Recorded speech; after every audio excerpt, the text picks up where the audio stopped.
এই সূরাতে আল্লাহ তাআলা কিয়ামতের বর্ণনা দিয়েছে। কিয়ামতটা যেদিন হবে, ওই দিন গোটা বিশ্বব্যাপী আমাদের পরিস্থিতি কি হবে এটার একটা নকশা আল্লাহ এই সূরাতে এঁকে দিয়েছে। নিজে এই সূরার নকশা এঁকে দিয়েছে। কিয়ামতের প্রামাণ্য ধারা বর্ণনা আল্লাহ নিজে দিয়েছে। এই সূরাটা পড়লে মনে হবে আপনি এখানে বসে কিয়ামতটা সচক্ষে লাইভ দেখতেছেন। সুবহানাল্লাহ পড়বেন না? সূরাটার নাম হচ্ছে আল কারিআ। কি নাম? সবাই বলেন কি নাম?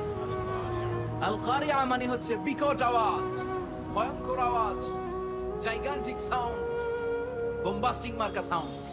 যে সাউন্ড, যে আওয়াজ, যে বিকট শব্দ পৃথিবীর কোনো মানুষ শুনে নাই। The trumpet, the siren, the whistle, বিশাল এক হুইসেল বাজানো হবে। ওই হুইসেল বা সাইরেন বাজানোর ফলে বিকট একটা শব্দে গোটা বিশ্ব ভেঙে খান খান হয়ে যাবে। এটার নামই হচ্ছে আল কারিয়া। চিল্লায় এখন সুবহানাল্লাহ। ওই হুইসেল দেওয়ার জন্য, ওই সাইরেন বাজানোর জন্য